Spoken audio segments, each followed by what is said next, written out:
Every year at Hanukkah, Leah's Zadie sends her a gift in the mail, and this year was no different.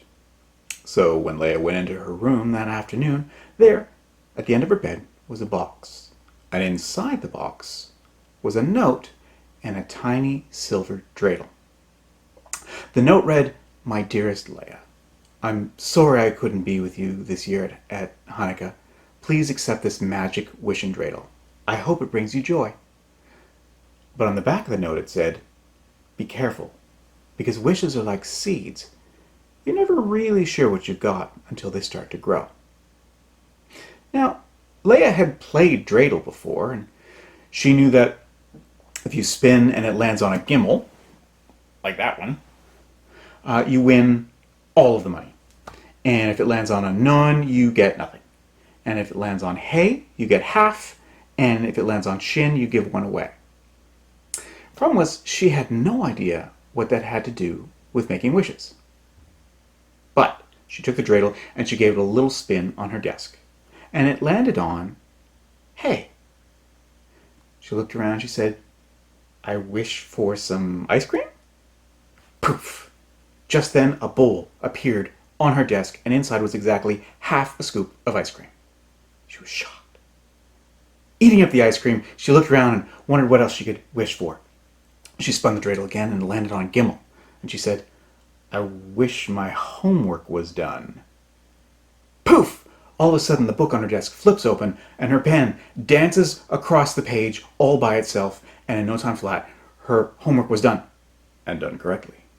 She was elated. She looked around. She thought, what else could I wish for? I've always wanted a dog. I wish for a dog. And she picked up the dreidel and gave it a spin, and it landed on gimmel. Here's the problem. She didn't get just one dog. She didn't get just some dogs. She got all the dogs in the neighborhood. Dogs were pouring in through the window. They came tumbling out of the closet. They were running all around her room. They were digging through her drawers. They were licking up the ice cream from the bowl, and they were making a complete mess. Just then, Leah heard her mother's voice from downstairs saying, "Leah, come downstairs and help me get ready for Hanukkah."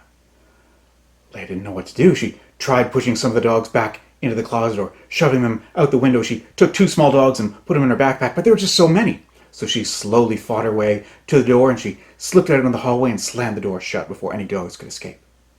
Then she walked downstairs and into the kitchen, and she saw her mother at the stove making latkes. And she saw her father at the pantry dusting off the Hanukkah. And she saw that her aunt and uncle were in the living room stuffing their faces with gelt. And her little baby brother was toddling around in his diaper in the den. Her mother turned to her and said, "Oh, Leah, thank goodness you're here. Please look after the latkes for me. I have to go clean this old dress I'm wearing." And her father said, "Oh, Leah, thank goodness you're here. Please, dust off the Hanukkah for me. I have to go mend this hole in my pants." And her aunt came into the kitchen and she said, "Oh, Leah, wouldn't it be nice if we all had fancy new clothes for Hanukkah?" Now, Leah wanted to be helpful, but she was trying to think of a way to be extra helpful. So she said, "I wish we all had fancy new clothes for Hanukkah." And she picked up the dreidel and she gave it a spin on the table, and it landed on shin. But she thought, but that means take one away. Poof! Suddenly, her mother's dress was gone. Her father's pants were gone. Her own socks were gone. Her aunt's sweater was gone. Even her baby brother had lost his diaper. Everyone was running around. They couldn't figure out what had happened.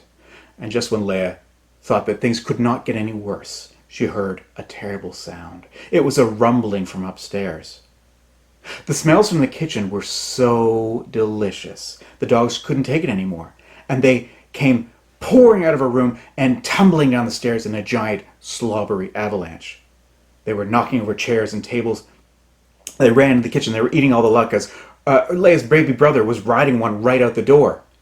It was absolute chaos. Leah looked around. She thought, I've got to make this right again. So she picked up the dreidel and she gave it a spin, and it landed on none. And she said, I'm not wishing on that.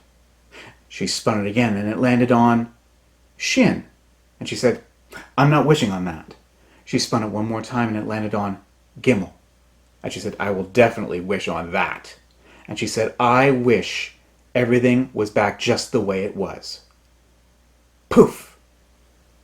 All of a sudden the dogs were gone, everyone's clothes were back, the house was perfectly in order, and everyone was walking around as if nothing strange had happened in the first place. Then Leah's mother turned to her and said, "Leah, why didn't you go upstairs and get changed? The party's about to start." So Leah went back upstairs and she slowly opened the door to her bedroom. She looked around. Sure enough, everything was back to normal. She went over to her closet and she picked out her favorite party dress. It wasn't very fancy, but it was all that she needed. And just before she went back downstairs to get the party started, she sat down at her desk to finish her homework.